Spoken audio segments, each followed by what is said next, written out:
Hello and welcome to the Recognized Authority. I'm your host, Alastair McDermott. I'm delighted to say that today my guest is Dan Holt of Boss Digital.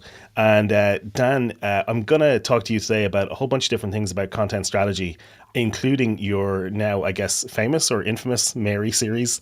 And but the first thing I want to do is just get some context from you about how you think about digital strategy and then where content strategy fits in that. Could you tell me a little bit about how you think about creating content as part of an overall digital strategy?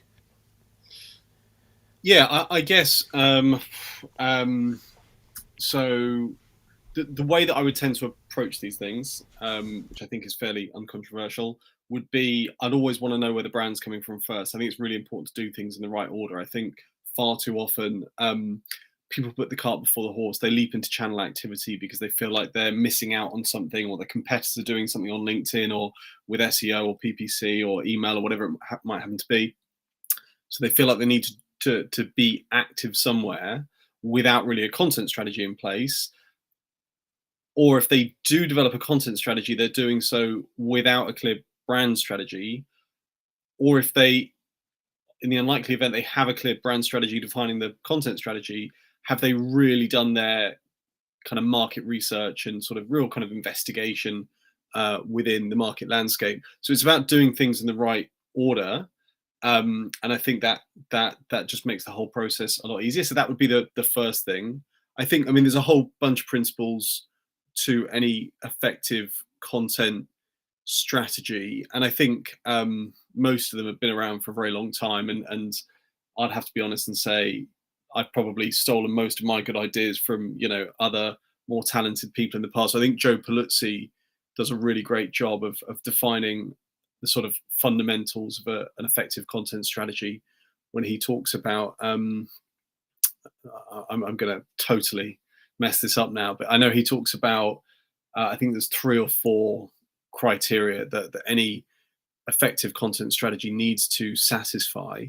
One is being very clear on the content format, and in I would say in LinkedIn, for example, slideshows would be an example of a content format that performs particularly well. Being very clear on what your angle is. So what's I think he calls it the tilt, but what's the kind of the edge, the angle that gives it an ability to cut through the noise. Then kind of consistency of execution. So as with everything, strategy is always the easy part, right? It's the execution that really counts, right? Like anyone can come up with a half decent strategy, but it's the discipline, the focus to really execute consistently. And then the final thing, which kind of ties on from that, is doing it for a really bloody long time. So I think as he would say, and this is particularly difficult, I think, in a B2B context, because there's always a great big hurry, understandably, to demonstrate ROI. But you probably have to be looking 18, 24, 36 months down the road. And that's really, really difficult to get sign off. So I think, to be honest, you can't go too far wrong from following Joe Paluzzi's framework in that respect. Yeah, and he's somebody who I looked at and probably even the same presentation or books, because that's something that I thought about when I was creating this podcast. And now this is going to be like episode 125 or 126 or something like that.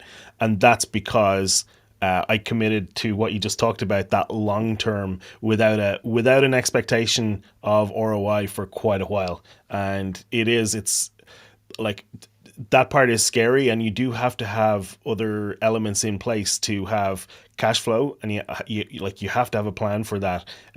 Other techniques and other strategies for lead generation while the content part is percolating or whatever it's doing. So is that something that you talk to your clients about putting those shorter term strategies in place? It's really difficult, right?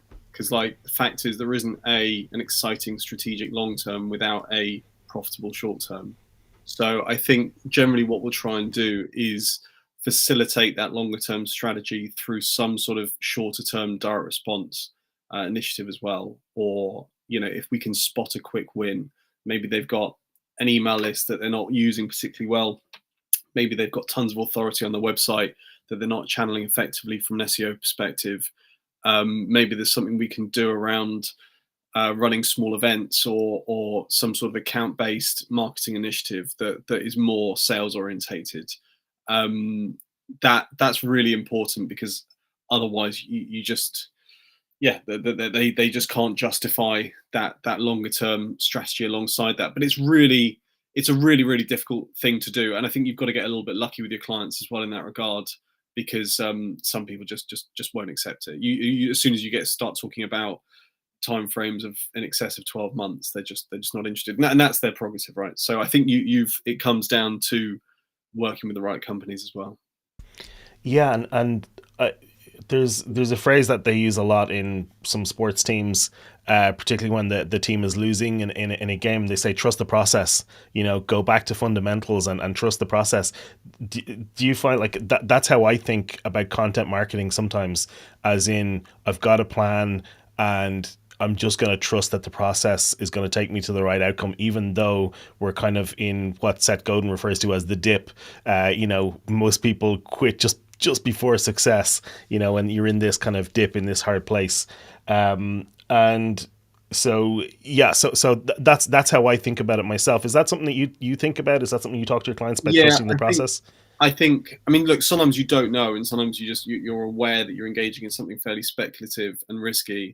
I think, but generally, yeah, I would agree. I think this is why I would tend to put the emphasis um, on output, on activity output, as opposed to KPIs, because which is like anathema to most CEOs and CROs and heads of sales, etc. But I just think that the problem is with short-term KPIs. Of course, you're going to obsess over KPIs. There's not a business in the world that doesn't, and rightly so.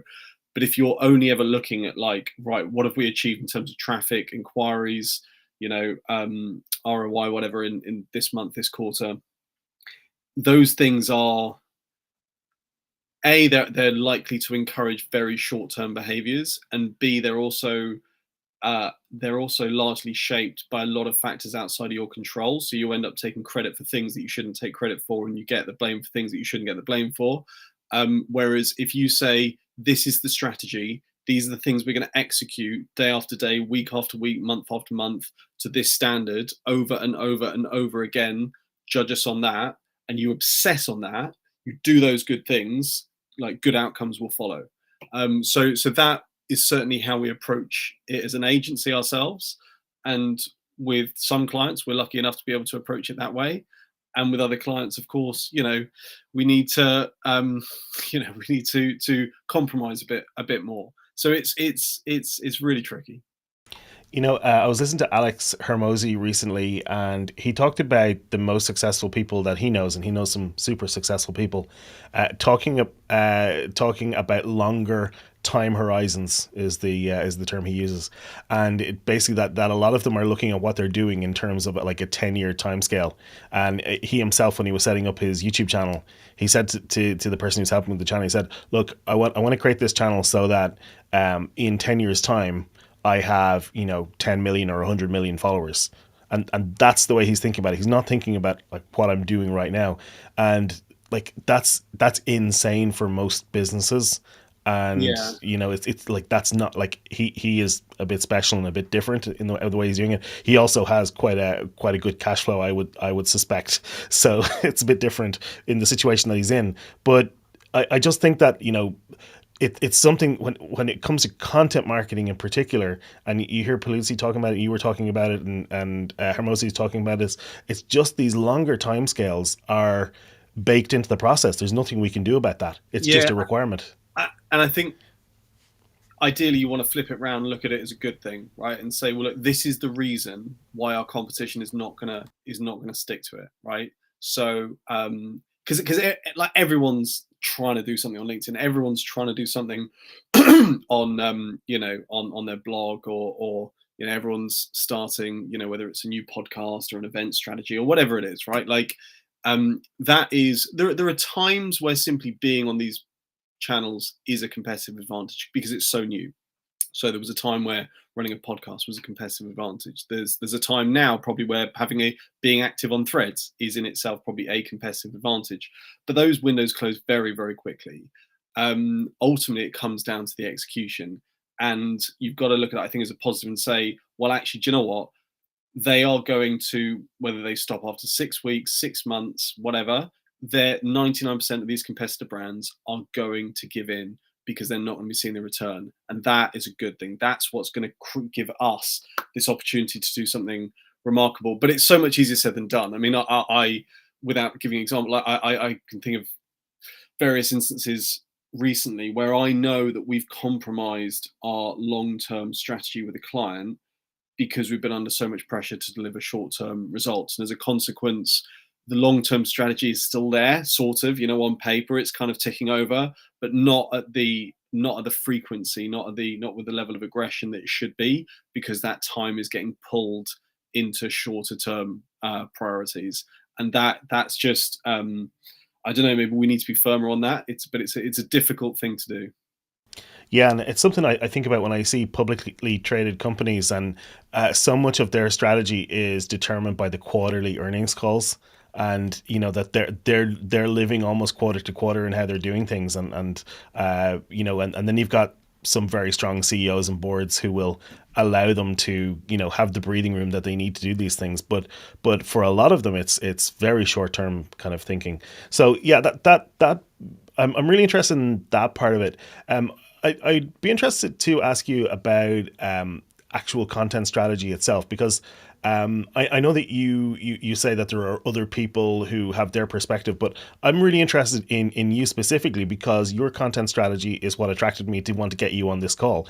And maybe it wasn't, maybe it was accidental, but you have a really interesting LinkedIn profile when I look at that, and I'm really interested in particular in the I think you call it the Mary series, but I'm interested in how that works for you. Was that a really strategic thing that you created, or was that kind of accidental? Yeah, do you know what? So my objective is always to be like 7.5, 8 out of 10 in every discipline from a marketing perspective, right? Because I think as a strategist, you can't, otherwise your strategies are a product of your blind spots as opposed to your insight. And I felt like I was there in terms of SEO, in terms of events, in terms of podcasting, in terms of influencer engagement, in terms of analytics, in terms of a whole bunch of stuff. But I was really aware, and had been for a long time, that like I'd never really done anything vaguely interesting on LinkedIn, and it really just bugged me. And I felt like it gave me like a lack of credibility in that area. So a whole bunch of times, to be honest, I'd like make a coffee, and this is going back over years, right? I'd make a coffee and I'd be like, right, what can I do that's sort of vaguely interesting, a little bit different? It goes back to Joe Paluzzi's The Tilt, right? Like, what's the angle? And yeah, I don't know, like I had this idea of doing. I'll tell you what. I don't know if you ever read the blog called Wait But Why, by a guy called Tim Urban. It's nothing to do with marketing, but he writes about different topics in incredible detail, but in such a compelling, interesting way. And he accompanies them with these like awful little doodles, right? But he kind of embraces the shitness of them, and that's kind of what makes it, right? Like These funny little stick figures, yeah, yeah. and I can see where Mary's marketing adventures comes from. And you show me Yeah, that. well, and I always loved it, but I that was years ago. I don't even know if he's updated his blog in about 5 years. And I just started, because I'm like, within the agency, I'm like renowned for being visually like the least creative person like in existence, right? So I'll get like mocked whenever we'll do like little things like internally. So I just kind of like started sketching this thing, and I was like, actually, do you know what? Maybe there's something in that. Maybe there's a way of like using that to just deliver an idea in a more story-based, more engaging way than just like another lengthy blog post. Because I mean, to be honest, all the things that I would say in a Mary post is no different from what I've written in the past. Mm-hmm. It's just in a different format, and I think that's all it is really. I think it's like, I don't think, if I'm honest, I don't think the execution of them is that astonishing. I think I look back and some of them are quite good, and some of them I think are a bit average, but they're very formulaic, and it's a formula that I think, just as I say, takes an idea and communicates it in an above average way in terms of its kind of story theme and how engaging it is. So that's all it is really. But yeah, it's and I think one big thing I would say is, like, I enjoy doing them, and that I think is a good sign. And when we talk about being patient,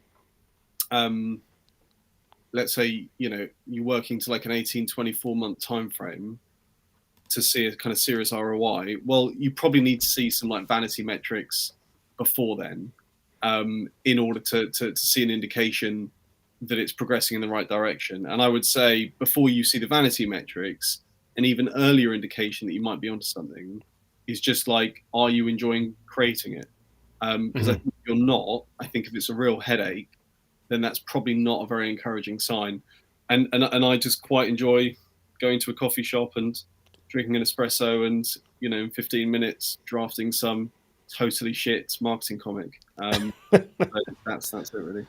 And I'm sharing for people watching the video. I'm sharing one of the slides. So what you're doing here is you're creating a slideshow with Mary's marketing adventures, and each one is a little mini story. And I can see this one's about 22 pages, and it's these little stick figure, hand drawn people sitting around a table having a chat. And so I've seen people use this. I've seen Jonathan Stark use this, and it's really interesting the way he does it. He doesn't actually. He has a four box cartoon, and he just changes the text. He doesn't even change the anything else about it. He just changes the text on each one to make this little cartoon. It's very funny because the characters don't move or anything. So what I find really interesting is this gets you a ton of engagement. Like, you get so much engagement on this. Like, I looked at some of the posts on LinkedIn, and you're getting tons more on these than on other posts that you're putting up. Yeah. So these ones are definitely more appealing to people. And so I think there's a few different things that are going on here. I think that so this is still educational content, but there's an element of entertainment here. And there's also something about it. You said it yourself. It's a little bit shit in terms of the design, right? So this is not some beautifully hand-drawn graphic design. It's not. And but there's something about that's appealing, right? And it's really interesting in contrast with being the owner director of an agency of an agency, I assume, that does some graphic design, and your graphic designers are probably laughing themselves off their chairs when they look at this stuff. So yeah, all of those factors kind of make this really interesting for me. Do you know what it is about this that is just so appealing to people? So do you know what it is? So I think the first thing I would say is, I've not been doing this that long, right? So like 6 months. So I think it's doing well given that it's 6 months in. But I wouldn't want to make it out to be bigger than it is. I think it's and look, if it never gets beyond the point where it gets a few hundred engagements each time, and people saying some nice things, then that's still great. Like, I would still feel like I've learned a lot from it, and I've done a better job of kind of communicating the things I wanted to communicate. So it's fairly early days, I would say, with it. But I think what it is, and I think this is true of brand generally, and certainly content strategy, it's not like there's any one thing that's like 10 out of 10. But what it is it's bringing together a few things in a way that maybe you're not getting elsewhere. So, and I think that is such a big part of brand positioning and content positioning. Is it's very tempting to think, right, I'm going to be the best in the world at this one thing, but that's bloody difficult to do, right? Whether it's like SEO or web development or design, or running a podcast, or running a blog, or whatever. Like, it's really difficult to be like, I'm going to be the best in the world at this one thing. But if you can like marry a couple of things and do them to a kind of 8 out of 10 standard, then that's where I think you can very off and do it for a particular audience. And if I'm honest, if anything, Mary's probably a bit too broad in its audience.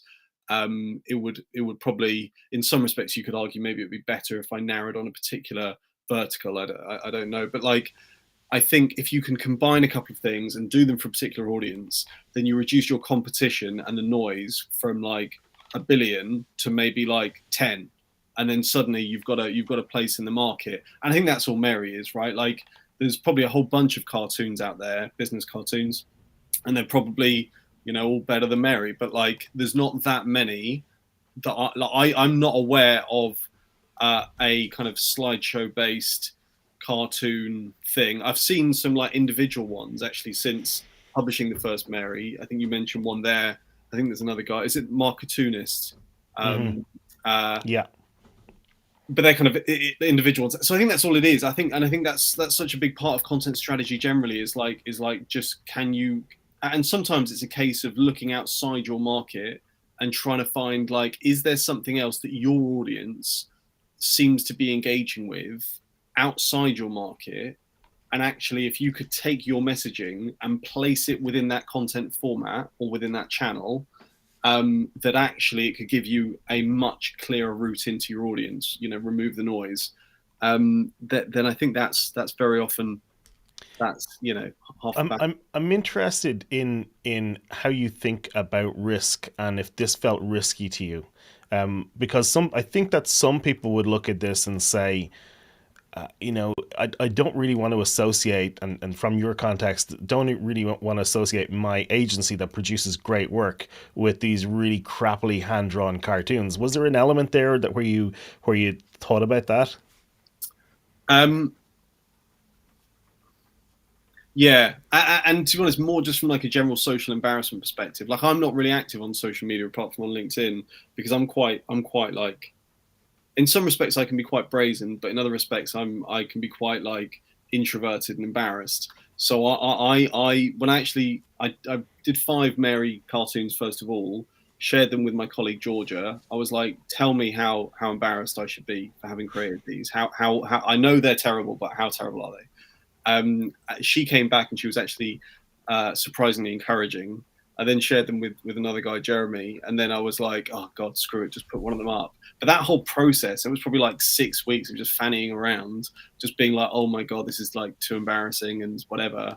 But yeah, I think that's more of a general social thing. Like that's the reason why I'm not on Facebook and Instagram personally or whatever. Mm-hmm. I think from a business perspective, I think it's very easy to overestimate the risk. And again, it all comes down to like, would you rather be speaking to a small number of people effectively or a large number of people ineffectively? So I think, you obviously have to, but going back to my original point, these things should all come from the brand as well, right? If you come onto social and that's the first time you're asking yourself, am I comfortable using the F words? Well, then like you've not done a good enough job at a brand stage because all that stuff should be defined, right? So your kind of tone of voice, like we're reasonably kind of, I guess, kind of cavalier in that regard, but that wouldn't be right for another brand. Yeah, yeah, absolutely. That's well said. I think it's really interesting. I want to give people who are watching or listening a flavor of what the success of these has been, and this is the one on ChatGPT. I don't know if this is one of your most successful or not, but we have over 3,000 likes or engagements.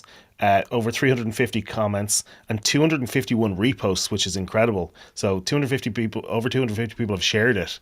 Like those are pretty insane numbers in the LinkedIn space. For a post, which is what this is. This hand drawn slide deck or carousel. This little stick figure reacting to ChatGPT. And her boss deciding not to hire a copywriter instead of using ChatGPT, which is what the little story is about. So I'm really like the success of posts like this. I love to dive into what is it about those, and obviously you've hit a really interesting pain point, which is people being worried about how ChatGPT is going to be misused. You're hitting that ChatGPT itself, which is a topic that everybody is concerned about, and then you've got your tilt, which is this this kind of hand drawn thing. I think it's really really clever the way you've done all of those things, and so I just wanted to highlight that for people. No, thank you. And I think you kind of like you just have to get a little bit lucky as well, right? And as I said, like it's early days. I've only been doing it for 6 months, and it's difficult to know like will it get bigger or will it just kind of plateau out? Or but as I say, like whatever happens with it, you know, Mary has been a very good friend for those 6 months, and I've enjoyed it a lot. And as I said, the big thing for me at the start was just like as a strategist, I just feel it's super important that I am talking from a place of experience, whatever the channel and whatever the content format. So that really was the kind of biggest driver. And if it like generates us a little bit of extra exposure and leads, whatever, then that's a nice bonus. Um, I will ask you briefly because I know that you touched on this in the pre-show, talking about being a generalist and versus specialist. Can you tell me a little bit about how you think about that? You think that it's really important for people to be generalists? Well, I think it depends what your role is. I think um, if your goal is to be I don't know, like a web designer, then like clearly you want to focus 90% of your time on web design. Although I do think there's some value still in understanding the broader environment, so you understand how what you're doing affects the work of your colleagues and vice versa, how it all fits together, and actually, can you be a great designer without understanding SEO and UX and CRO and brand, etc. So like I think generally speaking, people maybe do narrow themselves a little bit too much. But I think particularly when you're a strategist, like I was guilty of this for ages. Like, so when we first started back in like 2010, we were a search agency for like the first 5 years. That didn't stop me from thinking that I was a strategist and I would just naturally see search as the solution to every problem. And it was only really then when I started working with some other very talented people outside search across things like like content and social, where I was like, oh my god, there's these other worlds, and actually like they're pretty important as well. And then I kind of went on like a mission for about the next 5 years where I just learned as much as I could. I read so many books, and I just read blog post after blog post and watching videos online constantly and listening to podcasts and just writing a lot of my own content. And I would say maybe about 2 or 3 years ago, I finally got to the stage where I was like, actually, do you know what? I feel like I know enough about enough channels now. There are still some channels I don't have lots of experience in. Like I wouldn't know lots about like radio advertising, for example. But I feel like I know enough now to know what I don't know and to have the confidence to say that I'm not comfortable in that sphere. But I think from a digital perspective and certain offline channels, I have enough experience now to actually say to most certainly B2B organizations, look, based on your challenges, I think this is likely to be a good mix of channels. Yeah, yeah, and I think that broad. I mean, as a so I think that if you are coming in as a consultant and expert in something, I think that you have to have deep knowledge in that one thing. But I think that you also have to have that broad context. But the other thing is when you're marketing yourself, I think leading with something is important. And that's where I think the specialization piece excuse me, that's where I think the specialization piece is really important because you're making it very clear to people what it is that you do and you're kind of cutting through the noise in that way. So Yeah. would you agree with that or Yeah, is there no, a nuance to it? I think it's important from a confidence perspective as well. Like, so for me, like my thing would be SEO, right? So like, whenever I feel a bit nervous, whenever I feel like, oh God, I do consider myself a brand expert, but I'm looking around this room and thinking, God, there's a couple of people here who are just a level above me. Like to me, like SEO is that thing that I'll always reach for, right? That's my comfort zone. So I think like having that but yeah, like I think strategy is by definition is a very broad thing. I think you need experience selling. I think you need to understand behavioral psychology. I think there's so many things that you need to understand. And I think in the digital world, we're particularly guilty of obsessing over like digital solutions. And we act as if we invented everything like in the last 10 years. Like we invented, content marketing as if content didn't exist before the internet. We act as if we invented influencer engagement, as if influence didn't exist like before 20 years ago.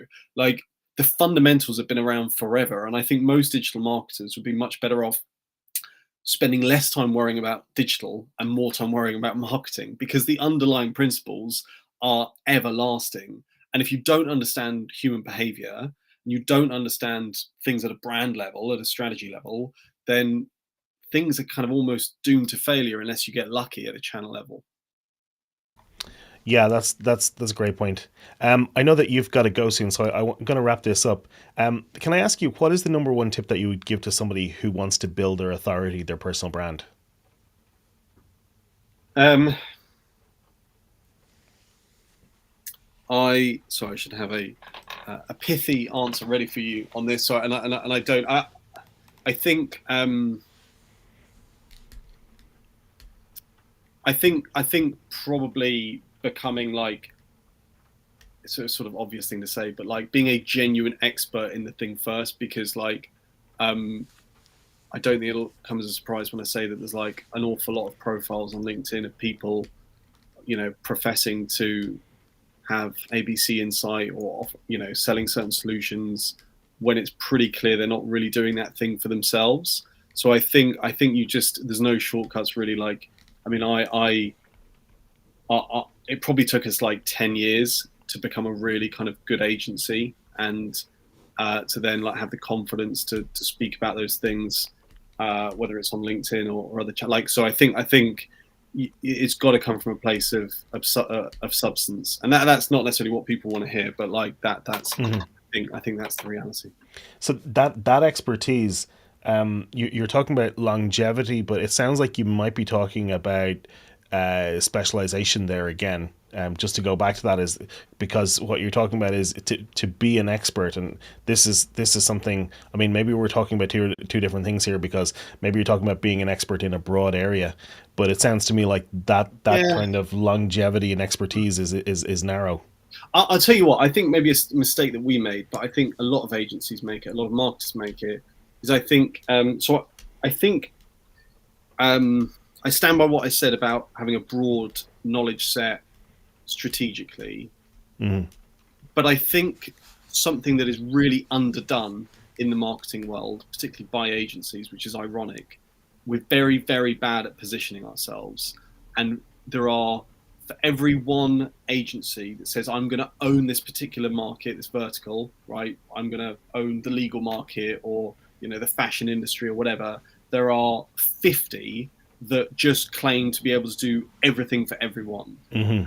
And that I think is probably true of like most freelancers as well. So I think that is like, if you can, when I look at the most financially successful agencies that I know, 90% of them have a strong market specialism. Right. They may not be the best in the world at those one or two things that they sell, but they're good, and they're the best in the world for that market.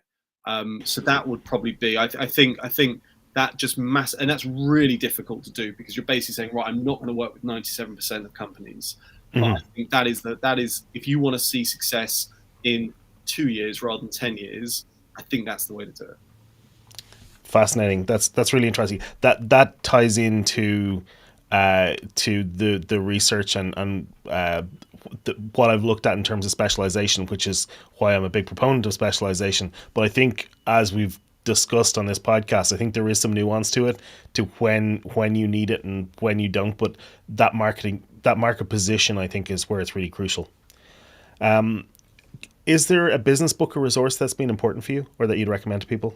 Yeah, like I mean, so many. Like I don't really read that many anymore. But I went for a 5 year period where I just was like relentless. I think starting at the start, with the human like psychology part, I think you can't go too far wrong with Rory Sutherland. Anything he's written. So his what was his book called? The Surprising Power of Ideas That Don't Make Sense, or something to that effect. Um, and not only is it brilliant, but he's naturally, I think, the most engaging person in marketing. He's like the Stephen Fry of marketing. He's hilarious and fascinating. So that definitely, I think, yeah, from a content strategy perspective, Joe Paluzzi, Marcus Sheridan, They Ask You Answer. So those would be, yeah, a few of the big ones for sure. I think the final thing I'd say is, I think within marketing, there's a general absence of structure. and it really bothers me. Um, uh, so, for example, you get a bunch of brand experts in a room. They won't be able to agree on how do you define a value proposition, how do you define a vision statement, how do you define tone of voice, etc. They've all got a different opinion, and that's fine. Marketing is too creative a thing to reduce it to one single blueprint. But at the same time, you invite those people back 2 weeks later, they'll have a bunch of nuances, and that really bothers me. And I think probably the one exception to that I encountered was a guy called David Aker, who wrote Building Strong Brands back in like the 1980s, but he's still around today. And it's not the most engaging. It's not necessarily as fun as a book like Rory Sutherland's, but it's so systematic and it just provides such structure to the branding and marketing process. And I think we've tried to take that and then evolve it to be more digitally orientated for today's world. But yeah, I would strongly recommend that book.